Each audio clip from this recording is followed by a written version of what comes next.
In the A Song of Ice and Fire novels, Maester Aemon is widely believed to be one of the oldest living men in all of Westeros. He is nearly 100 years old in the first novel, and advances into his 102nd year by the third novel, corresponding to his appearance in Season 3. He has been on the wall for almost 70 years and is known for his great wisdom, wise counsel, and trusted judgment. He is the third son of King Maekar I Targaryen and the older brother of King Aegon V Targaryen, Egg from the Dunk and Egg novellas by George R.R. Martin, the uncle of King Jaehaerys II Targaryen, and thus the great-uncle of the Mad King and the great-great-uncle of Daenerys Targaryen. Aemon was actually offered the throne after the deaths of his elder brothers Daeron and Aerion, but declined on account of his vows, thus allowing Aegon V the Unlikely to assume the throne. Aemon then joined the Night's Watch in the hope that, having taken oaths as both a member of the Maesters and then the Night's Watch to forsake any claim to inheritance, no one would think of him as a legitimate heir to be used as political pawn against his younger brother. Despite being isolated at the Wall for many decades and unable to travel due to his increasing age, Aemon knew his great-grandnephew, Prince Rhaegar Targaryen, well, because they regularly corresponded via messenger raven, making Aemon's decision not to leave the Wall all the more painful. For the TV series, Jaehaerys II has been removed, with Aerys II being the son of Aegon V, thus the televised Aemon more closely related to Daenerys and Viserys, being their great-uncle instead of their great-great-uncle. Aemon began training to be a maester when he was 9 or 10 years old, and finished his studies when he was 19. During the reign of his uncle King Aerys I, Pycelle was only a baby at the time.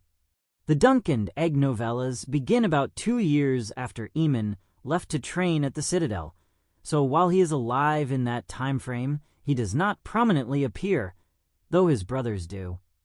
When he received his chain of office, Aemon's father asked him to come to King's Landing to serve on his small council, but fearing that this would cause him to clash with the Grand Maester, Aemon chose instead to serve as at Dragonstone. Aemon joined the Night's Watch when he was 35, following the death of his father and succession of Aegon V, meaning that by the time Jon Snow joined the Night's Watch, Aemon had been at the Wall for about 65 years. In the books, Lord Commander Jeor Mormont makes it clear to Jon Snow that he is fully aware that Aemon is actually a Targaryen. However, he saw no reason to tell Robert Baratheon, as the rules of the Night's Watch are that any member sheds all previous family ties, and the Night's Watch are their family now. Further, Aemon was already a blind old man and a respected member of the Night's Watch for decades. Aemon took no particular action in support of House Targaryen when it was overthrown by Robert, so Mormont was confident that Aemon held true to his vows and no longer considered himself a Targaryen. Other characters later point out that it is somewhat unusual that Aemon, a respected member of the Order of Maesters for decades, was never promoted to the rank of Archmaester to become part of the ruling conclave in Old Town. It is speculated that the conclave was wary about making a member of the royal family an Archmaester, given the entanglements this might create with the Targaryens. Whatever the case, the entire reason that Aemon joined the Night's Watch was to move as far away from the centers of power as possible, so it is probable that even if he were asked, he would have declined a promotion to Archmaester at the Citadel. Aemon is 99 years old in the first novel. Actor Peter Vaughan was 88 years old during Season 1. While portraying the blind Aemon, Vaughan is himself partially blind. Aemon should have the rare and distinctive purple-colored irises of House Targaryen, though no one ever mentions it, and they might deduce his secret past as a Targaryen from this. More probably, his blind eyes are apparently so white with cataracts that no one can tell what their original color was. In the novels, Aemon does not automatically take Sam as his personal steward, but is persuaded to do so by Jon Snow. In A Feast for Crows, Aemon doesn't perish in Castle Black, Instead, Lord Commander Snow sends him to the citadel in Old Town via Braavos, along with Sam and Gilly, fearing that Melisandre may sacrifice him for his king's blood. Aemon grows weaker and feverish during the journey, and his mind starts to wander not just to his youth with Egg, but also dreams of dragons and Daenerys Targaryen, cursing his age for making him unable to seek her out and counsel her. He becomes certain that Daenerys is the prince that was promised, and that Melisandre was wrong about Stannis. He explains Sam that initially he thought Rhaegar was the one whom the prophecy referred to, but it was a mistake, since the word prince in High Valyrian is gender-neutral. Daenerys is the one born amidst salt and smoke. The dragons prove it. Fearing that he will not make it to Old Town, he begs Sam to tell that to the archmaesters at the Citadel and have them send Daenerys a maester for counseling and protection.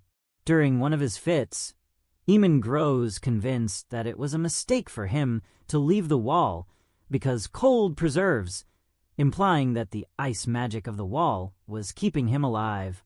He finally perishes aboard the Cinnamon Wind, a merchant swan ship of the Summer Isles traveling from Braavos to Old Town. The eulogy Sam gives aboard is the following. He was a good man. No, he was a great man, a maester of the Citadel, chained and sworn brother of the Night's Watch, ever faithful. When he was born, they named him for a hero who had died too young, but though he lived a long, long time, his own life was no less heroic. No man was wiser or gentler or kinder. At the wall, a dozen lords commander came and went during his years of service, but he was always there to counsel them.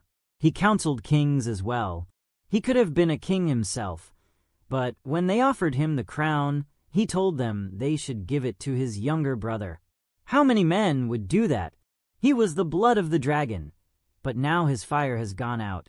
He was Aemon Targaryen, and now his watch is ended. Aemon's body has not been burned yet, because the captain would not allow a funeral pyre aboard the ship. It is currently being preserved in a cask of blackbelly rum, until Sam has a chance to conduct a proper funeral in Old Town. In honor of Aemon's memory, Gilly decides to name Mance Rayder's baby son Aemon Battleborn or Aemon Steelsong, but only after he is 2 years old. As per wildling tradition, she has not chosen a name for her own baby yet.